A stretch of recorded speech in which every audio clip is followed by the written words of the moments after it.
Well, turning back to the president's new deportation fiat, just last week the House passed an amendment to block funding for a public advocate within the Immigration and Customs Enforcement Agency, a position created to be an advocate for illegal immigrants going through the deportation process.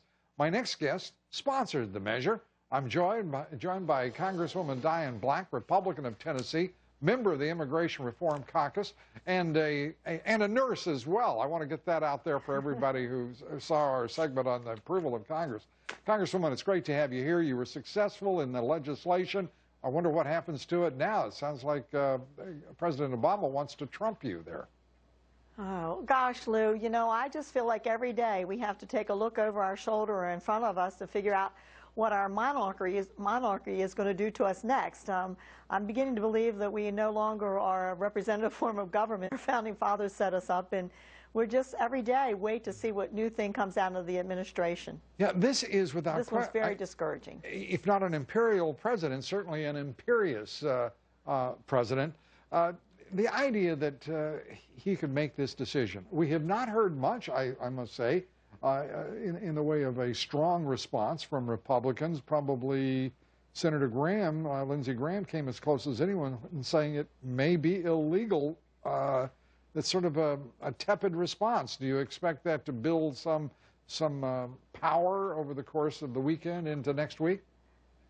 Oh, I think you will see when people start to get the message. I know that folks are out in their district visiting with their constituents, as I do during these work weeks.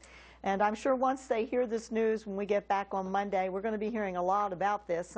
I've already drafted a letter, and I'm asking colleagues to sign on to my letter to send it to the president to request that he reverse this decision.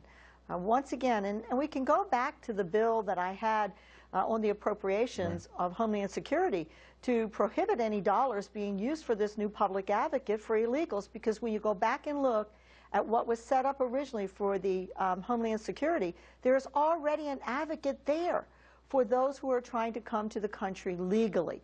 As a matter of fact, there was discussion during that time about putting someone in for illegal immigrants and helping them as an advocate, and it was very clear that when this was passed and put into law, that was not the intent. There was an argument against this, and now this president once again has gone in the back door and just done whatever he wants to do. What do you think the American people are going to say? I'm sorry, Congresswoman, but what do you think the American people must think?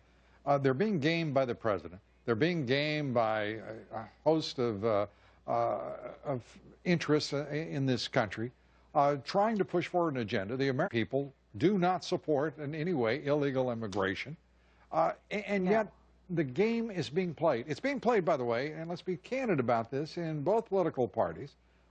We're going to see how Governor Romney responds, but this seems to me to be an important juncture. When a president uses the power of his office for personal political purpose, I mean, we're in real trouble if the loyal opposition doesn't react.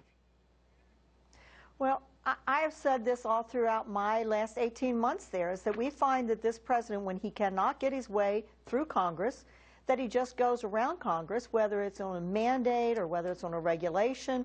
We see this over and over again. And I think that the American public, at least what I'm hearing in my district, is the people are starting to wake up. And the more this is talked about in the news media, the more people who are maybe not necessarily paying attention to everything that's happening in Washington. They're taking their children to school and to soccer practice and wherever, and they're really not always paying attention. But they need to pay attention. Absolutely. This is a very important election. Congresswoman, we thank you very much. We appreciate it. It's always good talking with you. Congresswoman Diane Black. Well, thank you, Lou, and I'll be willing to get back there on Monday and start fighting again, and that's what we have to continue to do. We cannot give up. Go get them. Up next.